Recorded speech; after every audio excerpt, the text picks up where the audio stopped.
Bonjour, c'est Cryptolyse. Aujourd'hui, on va parler de BNB, la crypto-monnaie de la blockchain Binance. Alors, c'est pas que la crypto-monnaie de la blockchain Binance, enfin de la BNB Chain, mais c'est aussi tout ce qui est lié à l'échange Binance et à la société Binance.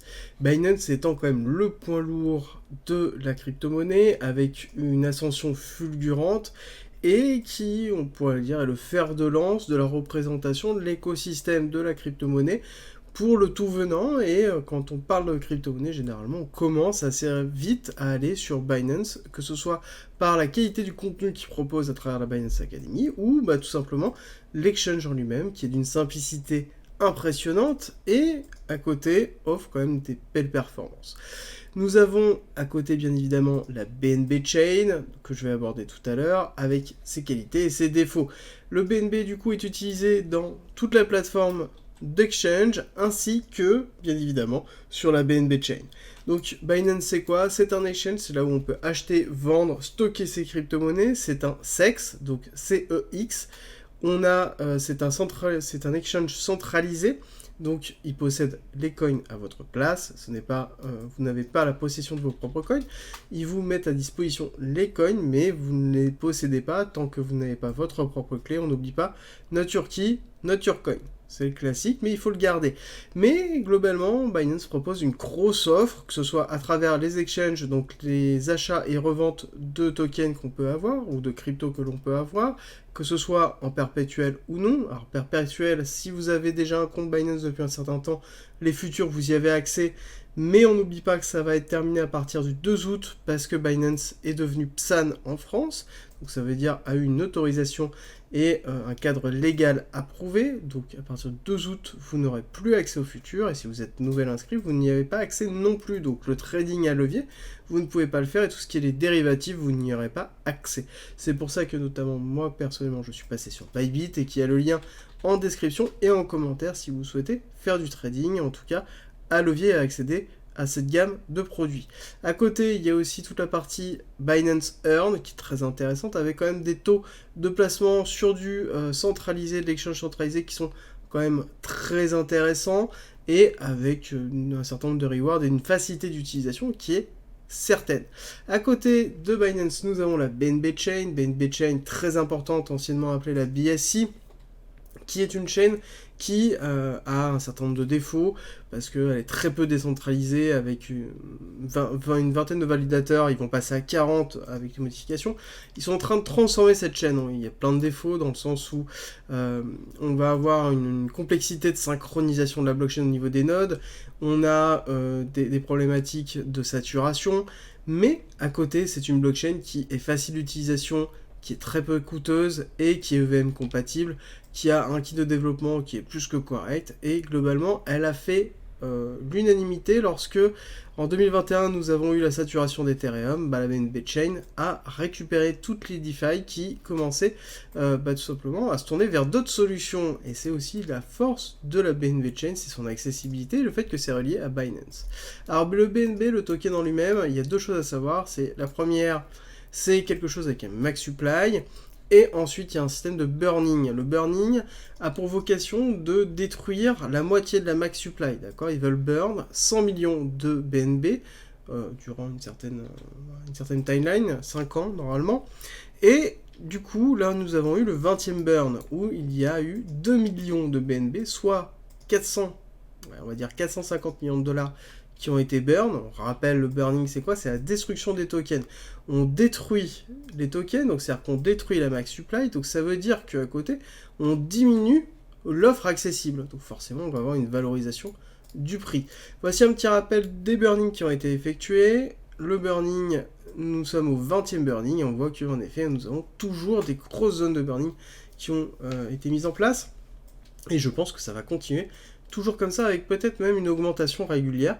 C'est quelque chose qui a été implémenté de façon automatique à travers un certain nombre de choses, le Pioneer Burn Programme et le burning qui est fait de façon quadrimestre, si je ne dis pas de bêtises, et qui permet de pouvoir diminuer la max supply. Très important dans la tokenomics, et du coup dans l'intérêt que l'on a au niveau du BNB, parce que fondamentalement, le BNB c'est un token d'une blockchain qui est utilisé normalement dans la DeFi accessible, certes avec des problématiques, mais ça reste quand même une très très bonne blockchain, en tout cas pour commencer. C'est lié directement aux plus gros exchanges et au fer de lance de la crypto-monnaie, avec un système de burning, donc déflationniste. Donc on a en fait la recette d'avoir quand même un asset à fort potentiel sur le temps et l'évolution dans les années à venir. Par contre, il est évident que c'est impérativement lié à l'évolution de Binance et de ce qui se passera avec Binance par la suite.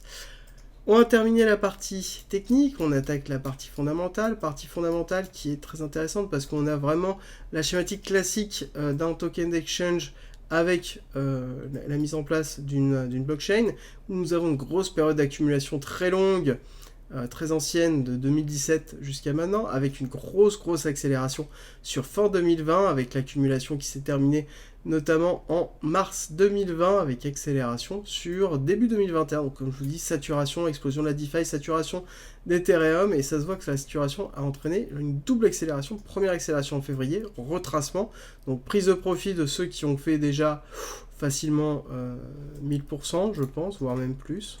Ils sont partis ici. Voilà, 2000%, donc forcément il y a une prise de bénéfice qui est effective.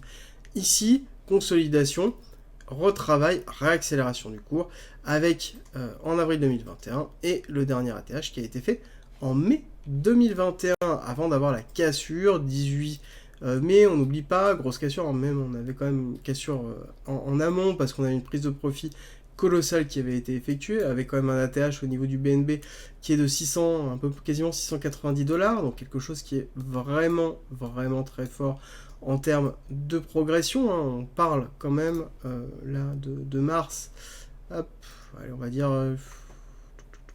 dire juillet 2020, allez, juillet 2020, parce qu'on a eu une première phase d'accélération à ce moment-là. Juillet 2020, on parle de 4000% en un an.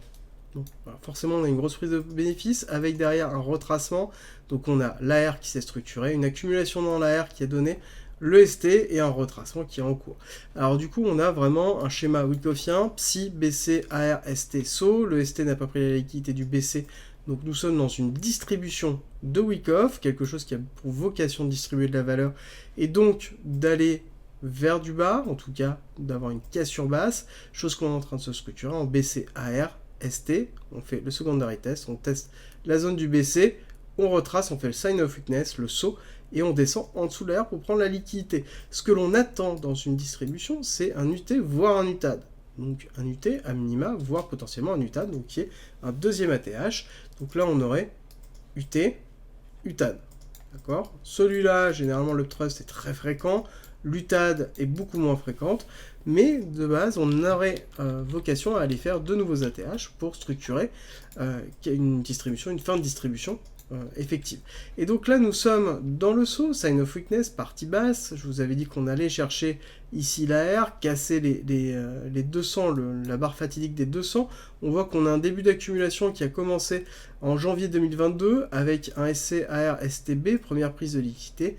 Et là, nous sommes dans une structuration du saut. Ce qui est intéressant de voir, c'est qu'on a un actif qui est quand même résilient, malgré la crise financière actuelle. Si on regarde la cassure liée de l'UST jusqu'à la cassure des crises de liquidité de Celsius, on a 34%. Alors c'est un peu moins résilient que certains autres actifs, mais ce qui est normal parce que le BNB en lui-même a pas trop souffert globalement de la cassure réelle et de la correction. C'est un actif qui n'a pas encore corrigé énormément, qui est lié à la capacité de Binance de maintenir son cours, de la force de Binance dans ce bear market. Disons-le, hein, Binance fondamentalement c'est quelque chose qui est solide, qui a annoncé qu'ils avaient des ressources quasiment illimitées pour pouvoir aider en tout cas les entreprises intéressantes pour l'écosystème. Bon, on a un acteur qui est très fort et donc ça soutient forcément le cours de la blockchain et que la BNB reste une des blockchains les plus utilisées, notamment en DeFi, même en bear market.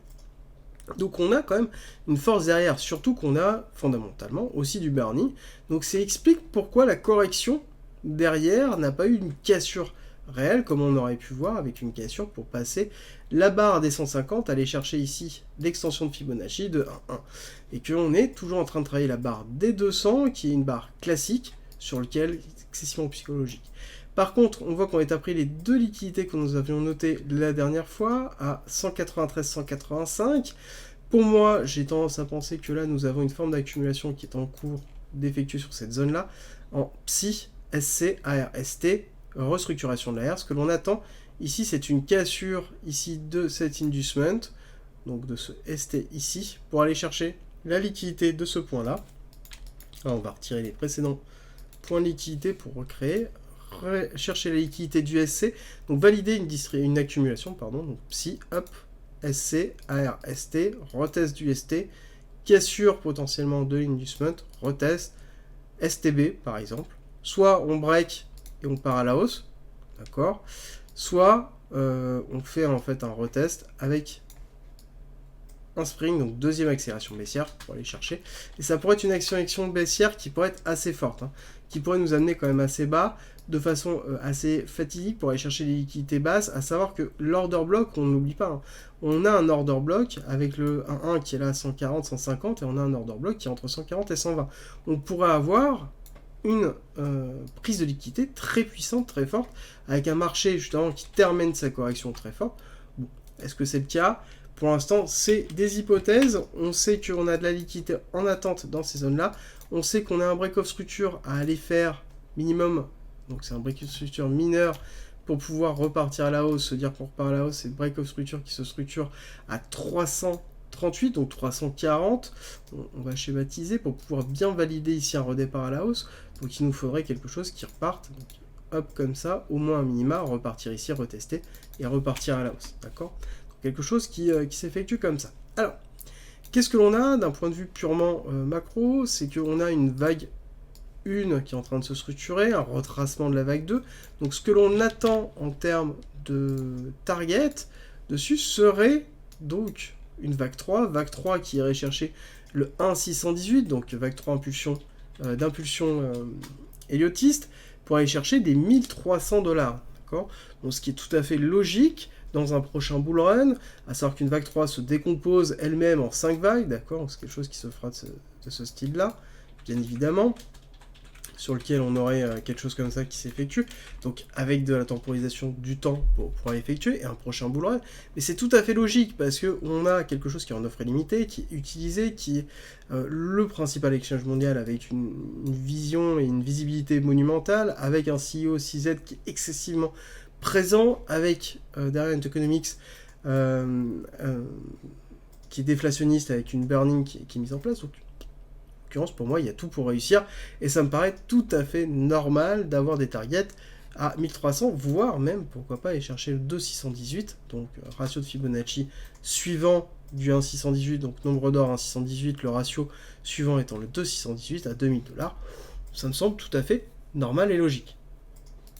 Rejoins le Discord, c'est un lieu unique qui réunit toutes les informations sur l'investissement, le trading, la crypto-monnaie et la blockchain. Tu y trouveras notamment toutes nos annonces, une bibliothèque remplie d'informations mises à disposition gratuitement pour tout comprendre, des salons de discussion pour pouvoir progresser ensemble sur la crypto-monnaie, la blockchain, le minage, la fiscalité, la DeFi bien évidemment, et ensuite l'analyse technique avec la partie débutant, expert, sur les indices, sur même le trading en général.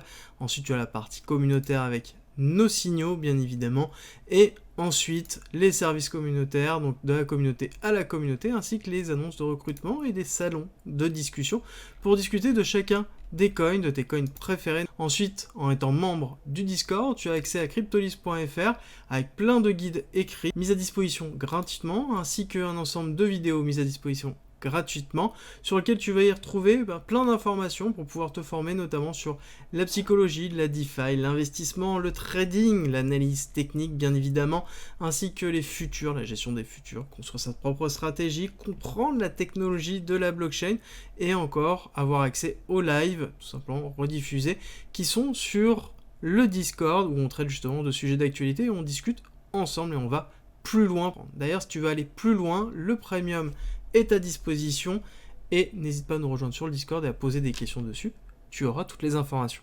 Si tu aimes mon contenu, like, partage et abonne-toi, ça m'aide énormément.